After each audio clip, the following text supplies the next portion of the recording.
Okay guys, welcome back again dito sa ating channel RDC Coins. At sa bidyong ito ay pag-uusapan natin ang 1 peso coin na year 1990 na kung tawagin ay pisong kalabaw.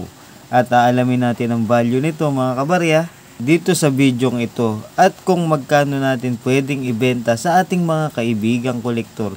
At simulan na natin ngayon.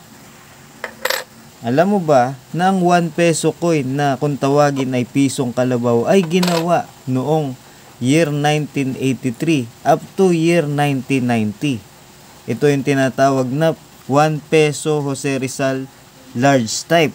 At bago tayo magsimula mga kabarya ay may isi-share lamang ako sa inyo na kaunting kaalaman about sa baryang ito. At ang features nito ay ang issuer Philippines. Period naman ay Republic 1946 up to date. Type ay standard circulating coin. Ang years naman ay 1983 up to 1990. Ang value ay 1 peso or 1 PHP.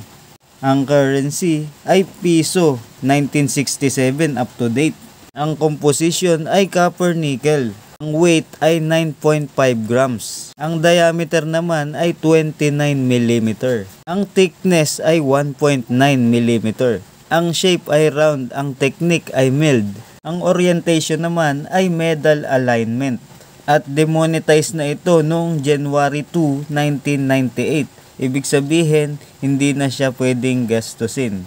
Ang number ay N number 2448. At ang references ay KM number 243.1, ISKCON number 84.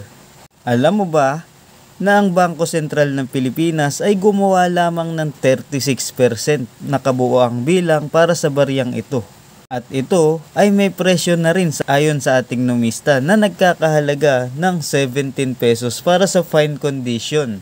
Sa very fine condition naman ay 27 pesos. Sa extremely fine ay 53 pesos. Sa AU o almost uncirculated ay 66 pesos. Sa uncirculated o UNC ay 66 pesos. Okay? Bali ang presyo nito mga kabarya ay nakadepende sa kondisyon ng mga baryang inyong nahahawakan. Kung ito ay maganda pa at hindi pa nag-circulate ay mataas ang presyo nito mga kabarya. Pero kung hindi naman, pababa ang presyo nito. Okay?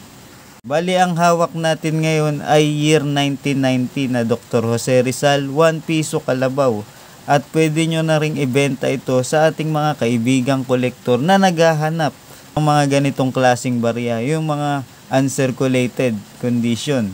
Hindi lahat ng coin collector ay naghahanap pa nito. Yung iba, mga meron na. Siguro sa mga wala pa nito, yun yung mga naghahanap at pwede nyo ibenta ito sa kanila. Okay? Hanggang dito na lamang po mga kabarya at sana po ay nabigyan ko kayo ng magandang impormasyon about sa baryang ito.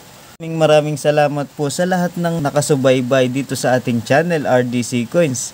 At abangan nyo lamang po yung ating mga susunod na upload natin para po malaman natin yung mga value ng bawat barya na nagagamit pa at yung mga old coins. Muli po maraming salamat po sa inyong lahat at lagi po kayo mag-iingat, keep safe at syempre, goodbye!